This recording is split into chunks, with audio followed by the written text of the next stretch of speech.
Okay, so one of the next things I want to talk about is that in order for these devices to kind of work in some way, be effective, you know, one of the most basic things is that it has to be kind of held in place in the best way possible. Now, whether you're using something that's just a packer, like I said, I think my first one was maybe like a Mr. Limpy. Yeah, I love these names of these things. And actually, it was great. It was. One thing I will say is that with the stickiness, of something like a Mr. Limpy, or even over time, like this peacock, this particular peacock here, the silicone gets a stickiness to it that you need to take care of. So when they talk about powder, do not use something like baby powder or anything with any kind of talc in it, because still that's been linked to a number of cancers. I think cervical cancer. So sorry guys. I mean that's we do have those those parts, and so for talc to get in there would be a very bad thing. So you'll want to stay away from those sorts of things. That's why they say use cornstarch and just lightly so that way it doesn't get sticky. Anyway, so the thing about keeping it in place, I know some guys will talk about they'll just wear maybe like very tight like boxer briefs. I wear boxer briefs sometimes as well. But even with something like that, where you're wearing briefs, boxer briefs, of course, the looser something is like boxers, then you'll definitely need to wear some kind of harness for having a packer or an STP. But even, I will say this, even with something like boxer briefs that typically has kind of tight legs, over time, right, the material is going to give.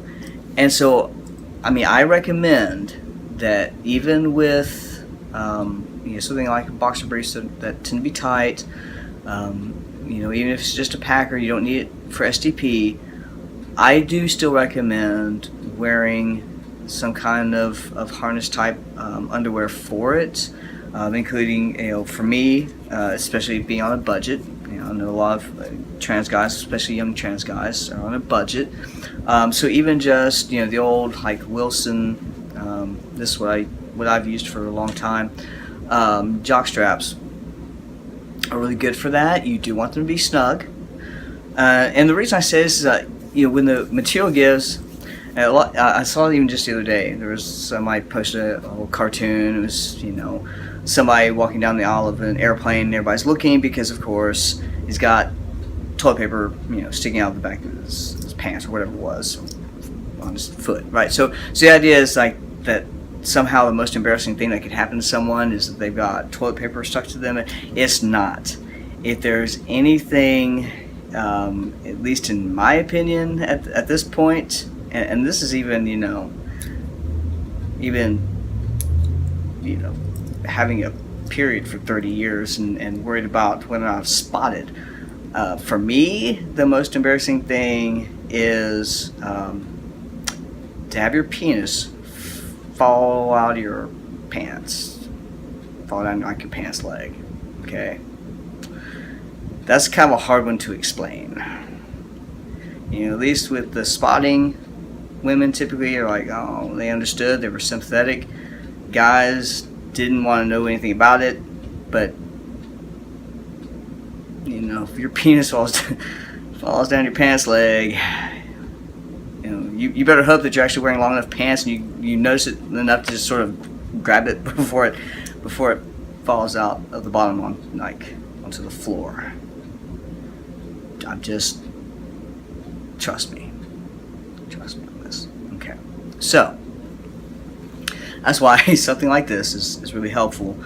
And now, if you're gonna wear something like just the Mr. Limpy and something you just need to pack, you don't need to access external access as an STP device, then I would say just leave it as is. The great thing is these have a little pocket and so you can just put, you can just put the packer down in there, and wear it, and you're good to go. You might have to adjust a little bit here and there, but nothing major. Okay, but if you're going to use an STP device, then you are going to have to alter the, if you're going to have something like this, because it's not made for that, and you have to alter it. And the reason I bring this up is because, yes, there are special STP briefs and jock straps and this sort of thing where someone has actually manufactured them in a way for that purpose of an STP. The problem I've noticed with this, and I finally worked around it, and I'll tell you that in a little bit, but is that those specialized briefs and jock straps and so forth, because a cis man's penis actually sits higher than what we need for STP, they actually base somehow these measurements on that, and so really the hole for the STP device actually is much too high, and if you were to try to use it at that height, you actually wouldn't have the coverage underneath, and so then you're more likely to have an accident. Okay, and so that's why I actually got to where I very quickly figured that out and started making my own. Now I don't know, those might be helpful for I maybe having the penis, just wearing it or whatever at the height that a cis man's penis would sit. And again, I guess if you if you're using the prosthetic for sex as well, then maybe that's that is helpful. I'm not sure, but as far as in order to urinate, at least in my case, it was not going to work. Now over time, I have because I had gotten a couple pair of those a while back, and just try them out, and so at first I was very dissatisfied because of that. And what I ended up doing though is over time, just try them out here, again, is actually just wearing them very low. It felt weird at first to have them to be wearing them kind of really low in order for them to have the STP sitting correctly, but I've gotten more used to that over time. But I still make my own, because at that, that underwear usually runs from $30 to $50 a pair, the ones that are already pre-made for STP, whereas this is less than $5 at the Super Center. So you might want to check that out. All right, and so